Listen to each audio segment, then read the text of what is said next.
What is up, guys? KFC back, bringing us our next war recap video. This one against France. Still got 3 hours and 41 minutes to go in it, but obviously a victory that's going to be pretty well in hand for us. We got 5 of their 7 Town Hall 10s tripled, so just 2 kind of left up there at the top. 1, 86% by Todd, 92% by Sandman, and somehow, some way, we have just as many Town Hall 10s left as we do Town Hall 9s. So not sure if those 9s are going to get cleaned. Looks like we've got Twex and Arbor that are the shot at those there. So still a shot at a perfect war, although it is a long shot at this point. So 56 to 38, the score of this one. Let's go ahead and take a look at the war stats. 16 3-stars for us, 1 for them. So just not a very good showing kind of on their side here. Pretty much 2 stars down the board. Arbor getting tripled there. What the hell did you get tripled by Town Hall 9? Normally we get tripled in these kind of wars. It's by a Town Hall 10 coming down. So level 3 Valkyries went ahead and took out Arbor there. So probably need a base redesign there before we get into our arranged war, which hopefully, algorithm gods be willing, will be the next war that we search for. So let's go ahead and watch some of these attacks. I have not seen some of them yet. Let's go ahead and watch Damask taking out number 1. I know that Trent already had a 92% on this base. So pretty much looking at all the defenses here, looks like a maxed out Town Hall 10 with the exception of walls. 30, 25 heroes for the enemy. But I've seen Damask take this base out before, so it looks like he's going to do the same thing he always does. Queen walk here from 6, and he's going to walk he's going to, AQ's going to walk into the base and then take out the enemy Archer Queen and then kind of walk around the right. So this kind of big open base is very easy to kind of path your Valks. In goes the Hog there to kind of grab the CC, which has a couple of Valks in it. Go ahead and kind of fast forward this part. Some good loons there to kind of take out that Archer Tower with a haste spell. And the CC and the enemy Archer Queen are basically down by this point. He's going to use a rage spell on his walk to keep his queen alive. Very nicely done there. And here we see the way that he always takes out this base. They're going to kind of come in through that L-shaped passage there. They're going to get to the end, and then by the time they get to the end of the passage, he's going to jump them into the core, which has the quad Teslas and the 2 Infernos right next to them. But they're going to make quick work of that core. Basically, it's just the job of the Valks to get through and survive the core. And it looks like, by and large, they're going to do that. Possibly this Inferno lives. It does not. It is going to go down here to these Valkyries. And those backside balloons over there makes this a pretty easy base for Damask to take out. Like I said, he's done it before, and he continues to show his muscle here in being able to take this base out. So nice job there by Damask, taking out an 88 weight base.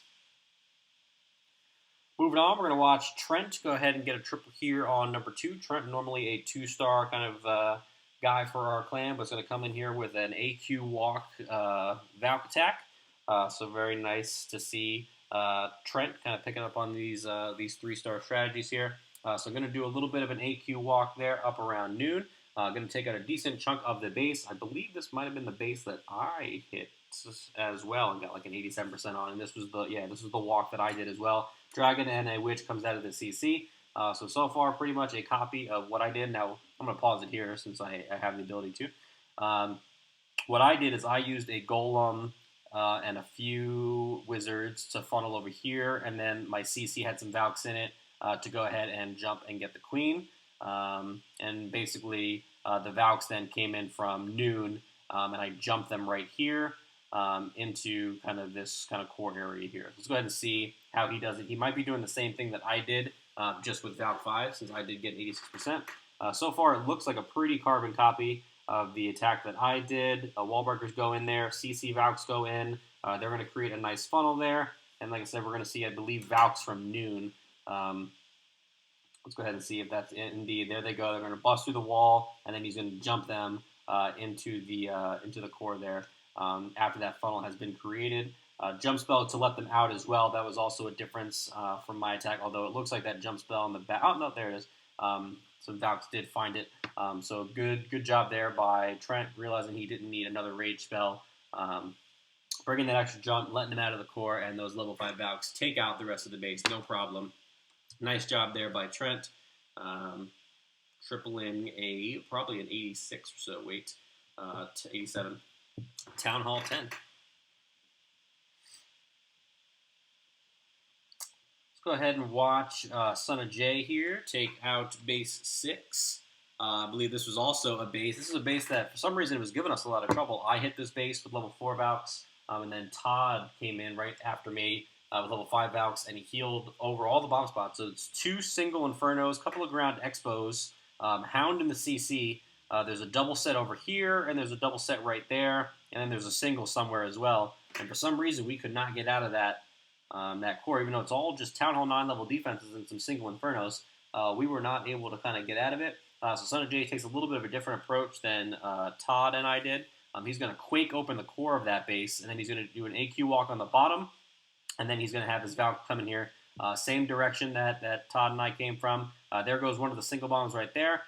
There goes the double, and he has a nice heal spell there to heal up those Valks. And then by quaking the core open, he at least goes in there, nabs the Town Hall, and they kind of run to the other side. And at this point, it's pretty much all over. He's got a queen that's never going to come in range of more than one piece of point defense. So at this point, it's just a battle of time, and Valks usually go pretty quick during their cleanup process. So this is not going to be an issue at all. He's going to easily clean up this base and give us a future blueprint, because we've seen this base before. We've 3'd it. I think Todd and I have both 3'd it kind of our way, and now we get to do it the Sunnah Jay way next time to kind of get that consistency down for sure. Let's go ahead and watch Twex here taking out number 7. So Jay Sweezy actually hit this base first and put a 97% blueprint on it, so it is a Town Hall 10 with a couple of level 1 Infernos here, one on multi and then one on single up top. So Jay Sweezy provided the blueprint for Twex to kind of get this done, and a Town Hall 9 with 30-30 is going to take out a low level 81 weight Town Hall 10. So AQ walk over here on the right side. I'm going to fast forward this part a little bit. Quake spell on the top left goes down just because why not soften up the walls that the Valks are going to go in. Boom, there they go. Single Inferno locks on, but when you have mass Valks, the single Inferno really doesn't matter. Hound pops out of the CC, which is going to stay away from the Queen the entire raid. Rage and a heal through the core is going to keep all of his Valks up, and then at this point, all that he has to do is kind of punch through the last little bit here. Lava Hound pops at the very, very end, but it's no big deal. And a Town Hall 9 is going to take out their bottom Town Hall 10. So a great job there by Twex. Now, with your remaining attack, please go clear one of these Town Hall 9s. Let's go ahead and look at the team and see who kind of had a war that's worth highlighting here. Looking for 6-star wars. Looks like we have Danny. FTW for Sun, he cleaned 8 and 9, even though we have 10 and 13 up. That's cool. Guess I'm gonna have to make some giants and hit up Danny on the Discord. Apparently, I'm out of elixir, like all cool kids eventually do at some point in their life. So no big deal. So yeah, so Danny's already cleared 9, even though it was already cleared. So let's go ahead and watch. Let's go ahead and watch Kamal take out 14. Nice 6-star war for Kamal. I'm pretty sure the last time this happened, there were still stars representing the troop levels at the bottom as opposed to the actual numbers. So let's go ahead and watch Kamal take this base out here. I'm probably going to have to wait 30 seconds for the damn attack to start. So we're going to 4x this. Indeed, I am indeed going to wait. Boom, there goes the Queen with some healers. So he's actually doing an AQ walk. I'm not sure why there's only 1 healer, or 2 healers at the moment on his Queen. Is there 2? How many are there? Maybe there's 3. Alright, so there's 3 healers on his Queen. And she's in range now of several pieces of point defense, but a nice rage spell goes down there, and a beautiful poison. Nice trailed poison to make sure those loons are definitely not going to be a problem at all. And boom, indeed, they do get shot down pretty quick. So just expertly executed rage spell there by Kamal. And after he gets that cannon taken out, with the ability left as well, an Expo and an Archer Tower is not going to do anything to that Queen. He might have to pop the ability at some point, but ultimately she's going to be pretty safe. Indeed, she is at pretty low health there, but she's going to take out this Archer Tower, and then looks like he's going to... Nope. No. All right, good. He looks like he's good. So we've got a jump spell there at noon as the AQ kind of at the bottom left there kind of heals herself up. Valks go into the core, double jump to the Queen. A very non-Kamal looking attack so far. I'm not used to this, but a very, very nicely done one so far. That Expo has shifted off of his AQ to one of his healers. But ultimately, she just never comes in range of much else again that's going to hurt her. Those Valkyries go ahead and take that second jump spell again, and they are now down in the 6 o'clock compartment, clearing up these bases, this part of the base down here. So the cleanup process looks like it's going to be a little bit more awkward, just because there's this portion of the base over here that everything kind of has to backtrack now to. But he did have probably 20 seconds left on this attack. Looks like that Expo is going to be the last thing to go down here. He's got plenty of Valks left. It's just a matter of them running around. They're going to have to clean up all these trash buildings, and then they're going to have to break into the base. And luckily, his AQ also redirected to take out that Expo. And that is going to be all she wrote. So a little bit of a sloppy ending, but the beginning, for sure, was really, really well done. So congratulations to Kamal on your 6-star war. And then let's go ahead and take a look at IgnatzTu, who also had a 6-star war. So I'm not sure if DK was on this account or if it was G-Bay. But from here on out, for those of you that know IgnatzTu as .King, it is now going to be G-Bay manning the show. So we're going to go ahead and watch this beautifully symmetrical piece of shit base go down here with a beautiful poor level 25 queen. You have such a shitty home. Got him all the way up here at the top of the base in a perfectly symmetrical base. Your talents should be better utilized. So we do have a pretty shitty scout here by either G-Bay or .King. I'm not sure who it is. But we have these 2 lovely cannons down here, which could obviously have a couple of balloons just kind of put on them for funsies. But there is no balloon in the army composition. So shame on .King or G-Bay, whoever did the attack, despite the fact that you got a 6-star war. So we're going to go ahead and watch this AQ do some work here. Let's go ahead and see where he starts the AQ walk. I assume it's going to be somewhere up in this area, because why not? But no rage. Actually, it can't be up in that area because there's no rage for his healers. Let's go ahead and he's going to go ahead and drop the AQ in a pretty dangerous spot. So I wouldn't want to do this without a rage spell anyway. But obviously you have the ability, so the AQ is just going to step up there, going to take out probably a piece of point defense by herself, and then at that point going to pop her ability. Nice poison spell goes down on the level 25 queen. Down goes the cannon, and then we're going to see the ability pop right there. It's going to get off. I'm not sure she's going to get off her full shots here. 3, 4. Nope. Didn't go up to full shots because as the AQ transitions away from buildings, it takes a second away, and so she doesn't always get off her 6 shots. And yeah, so I'll see if I can I'll see if I can show you guys what I'm talking about as soon as this video is over. So the AQ there, going to continue her walk. Going to get caught by a Lava Hound, and without the rage spell is going to go down. So not the prettiest looking attack in the world. Clan Castle goes down with some Valks in it. Jump spell is already down, and that's going to lead everything into the kind of the meat of the base there with those 2 Expos. Early heal spell goes down for those Valkyries. They're going to jump right into it, and they're going to start taking out those defenses. Jump spell is going to let them out on the other side, and he still has a heal spell, which I assume will be used for the Valks. Boom, there it goes there in the center. Probably would have pushed it over just a little bit further because they were still getting the remnants of that last heal spell, but ultimately they're soaking up the heal of this one for sure. Pops his BK ability. Got about 10 Hogs left. Probably a little bit early on those Hogs as well. Just because that Archer Tower was not locked on to anything yet. Probably would have done them right around now. But either way, going to go ahead and sprinkle those Hogs in there. The Valkyries are going to go ahead and take out the rest of those defenses. Going to path over a double here. Going to be a little awkward. But his King is still full health because those healers jumped on his King. And now they're on his Valks. And they're kind of all over the place.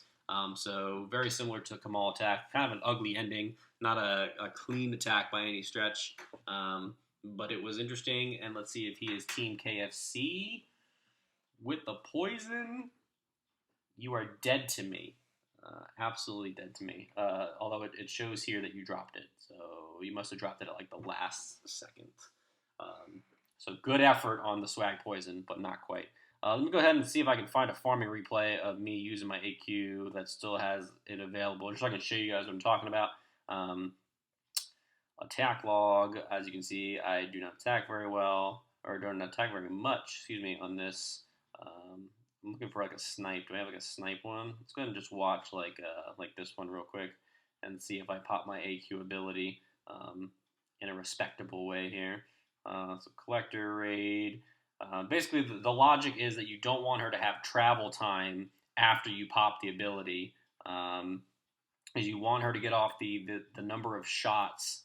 So like if I pop my ability like right here, actually it would still be fine because it was a 1 shot, 2 shot, 3 shot, 4 shot, 5 shot, 6 shot is kind of the ability, the number of times that she can shoot while her ability is going off. And so let me go back to DK's where I felt like he hit it at a time where she had to then walk to another defense. And so I don't believe she got off the number of shots. If I'm wrong, I apologize. But it's just good to know as well.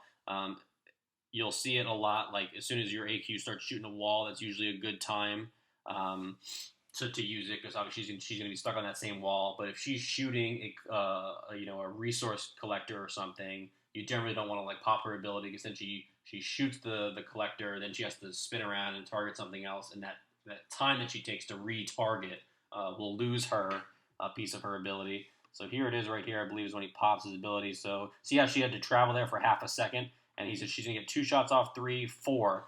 So he gets less shots off with his AQ because when he popped the ability, the queen went down, and then his queen had to retarget over to that archer tower, and so she lost a shot there. And the reason why that's important, obviously my queen is sleeping, but if you look at the damage per second of your queen, it's 231 for my level queen normally, but when I do the damage increase, it goes all the way up. I'm not sure if it's plus 416 or if it goes to 416. I think it might just be plus 416. But if you pop it at the wrong time and she has to swivel and target something else, you're losing a ton of DPS there, 231 to 416. So just something to keep in mind on, and something that I happened to see while watching that attack. So I'm going to go ahead and fill up Brav's and Sandman, set a good example there for the Rising guys. Hope that you guys enjoy. Actually, while I'm here, let's see how long this video is, 17 minutes, we're fine. I'm going to go into the war log real quick and go back to our previous war, because we did have a fight night. It was a bloodbath. It wasn't even close. We had Millsy the King take on Captain Falcon here. So I'm just going to do a couple of quick replays to kind of show how this one went down. Millsy actually went first. Millsy went in on this base. This was not a fight night event for everybody. This was just kind of a one-on-one match for a war, just for funsies. So Millsy went ahead and hit number 11 here. And he's going to come close on this base. I think he hits around like an 85 or an 87%. But he's going to come up just short on his first attack.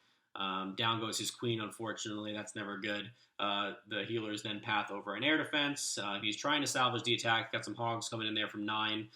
So did a pretty good job given that his queen died. And he's going to actually get most of the defenses, if not all of the defenses down here. All he has left now at this point, 2 mortars and an air defense. So Darren goes that final mortar, and he's at this point just trying to clean up. But we got those collectors over there at 9. And he just doesn't have enough wizards to kind of get it done. So 89% there by Millsy. That was the first attack of his fight night against Captain Falcon. But then Captain Falcon came in and said, hey, I'm new, and I got a big dick, and I'm going to fucking roll Millsy the King, turn him into Millsy the Queen here. So Captain Falcon's going to come in with this base, and our early jump spell there, early rage spell, kind of coming in with a Laloon, just no regard, just going to absolutely fuck shit up. Sweeper's positioned horribly by the opponent, and he's going to get a pretty nice pathing to his Laloon here, just an expertly crafted attack. Down goes the Expo. The Wizard Tower is not going to quite get it done, and at that point, it's all over but the cleanup. And so that was going to put Captain Falcon up 1-0. And so Captain Falcon was in a situation where all he had to do was 3-star his second attack, and it was all over. And we're going to go ahead and watch that second one here real quick. Captain Falcon going in on 14. This was for the win, as long as he was able to 3 this base. Pretty decent base, kind of an old school anti-3, kind of an offset queen there. He's going to start his AQ walk there from 3. And she's going to start walking down, I believe. Has to pop his ability there a little early. And then the CC pops out. And then his queen's actually going to walk up. I'm not sure if that was entirely the plan or not. But either way, he's going to make it look like it was. In go the Valkyries. Double jump to the queen. very similar to that Kamal attack that we watched earlier. And then the Hogs kind of go in all around here. He's going to kind of finish, kind of the theme of this video, it seems, is kind of the strong start with a little bit of a rough finish. But Captain Falcon gets it done. He defeats Millsy the King, and he is going to be the #1 contender for the championship after Edgar and Mr. Awesome duke it out for the championship. So, for Edgar and Mr. Awesome, be ready for Captain Falcon, because he's going to be your first title defense, whoever wins that battle. So hope you guys enjoyed the war recap video. We will see you guys in the next few days for the arranged war. Hopefully a good recap to follow from that. Hopefully we can get the Town Hall 9s cleared and put up a good showing. Thanks for watching. I'll catch you guys next time.